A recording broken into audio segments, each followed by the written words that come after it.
Hello everyone, my name is Lucia Constantine, and welcome to the show. Recently, I just read Chris Palmer's, a doctor at Harvard University, who wrote Brain Energy in 15 November 2022. Brain Energy is a science self-help book of an author who does podcasts with several other people, such as Andrew Uberman, who I listen to sometimes, not as much as I should, as compared to Lex Friedman or Jordan Peterson or Academy of Ideas podcast. Essentially, what the book is emphasizing that all mental disorders are products of metabolic or mitochondrial dysfunction. The author uses an analogy of a car and a highway to express the body of a person as compared to a car in a highway to the cells and parts of a body as well.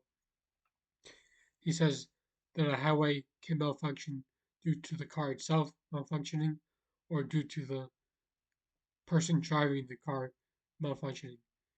If you were to explain what a person's main illness was not the illness that your doctor prescribed you, but rather your metabolic and mitochondrial dysfunction is the main cause of it as well.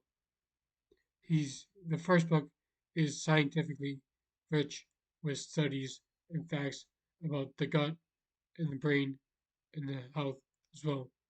He says that studies with fruit flies were given ROS mitochondria and they found to have been sleeping faster and better with ROS mitochondrial injection. He also states a study of 15,000 schizophrenics, bipolar, depression, and anxiety and found that siblings are 5% to 10% more likely to gain a disorder as well. In the first couple pages of the book, it may sound similar to Gabor Mate's podcast with Joe Rogan, where he says that mental illness is not abnormal, it is quite normal today. Evidence for this is that depression rates are 3.4 times higher since 2017, 3.8 in anxiety, 950 to 975 million in substance abuse, and in 80 million in mental health issues overall. You may be asking yourself, these are all different disorders. How are they all related? It takes a it takes a couple of chapters in the book to explain how they're all related. The author explains what the issue is, what mitochondria and metabolism is, and explains it in a scientific, concise way, stating that people's main problem with life is their diet, their nutrition, and their health.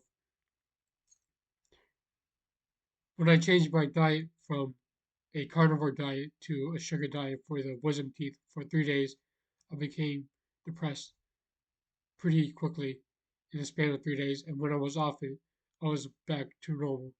The main problem with this is that what happened was my metabolism and my mitochondrial dysfunction changed and didn't regulate properly. He says that we all share the same genes, and the way that they are different is that how the genes are expressed, not necessarily the genes themselves. There's a there's a portion on there is a portion on sleep, cortisol, estrogen, and the author states that estrogen is more than a feature for females as well. It is more than that. Now, in pro science, you have the notion that estrogen, like soybeans or soy milk, is bad for you. I have not done extensive research on this, but the book touches on this as well. I have an I have an article from med.stanford.edu which states under the subheading "How do you define metabolic psychiatry?" It states the rates of metabolic quote the states of metabolic condition are already very high in the general population. One study found that up to 88% of American adults have poor metabolic health, and in people with psychiatric diseases, the rates are higher. In fact, research from Stanford medicine colleagues suggests that developing a metabolic disorder such as insulin resistance can double your risk for depression, even if you have no prior history or mental illness.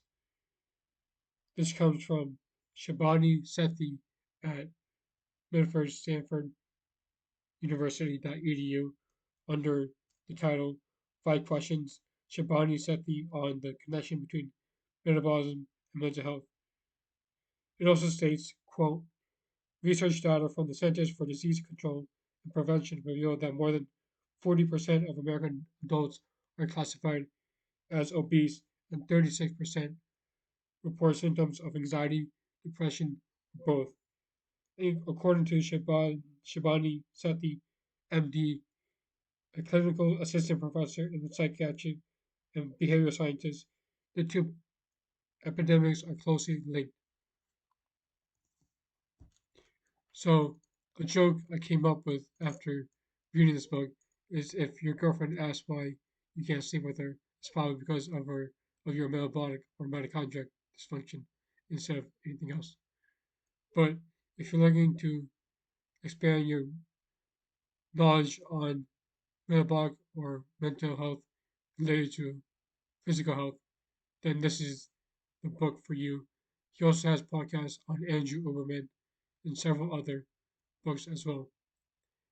Now, it is important to note that these findings are nothing new, but rather the cohesion, the cohesion and getting together of all the information and research into one cohesive part is what is new about the book. I've actually heard about how you feed the body and you feed the mind, and then you feed the mind, you feed the soul. And it's quite true with this research as well. Thank you all for watching, and I would like to know whether you agree with this book or whether you disagree, so we can have a conversation in it in the future.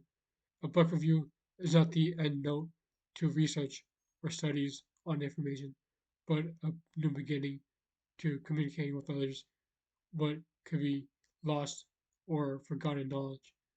Thank you, and this is the Sir Constantine signing out. Have a good day.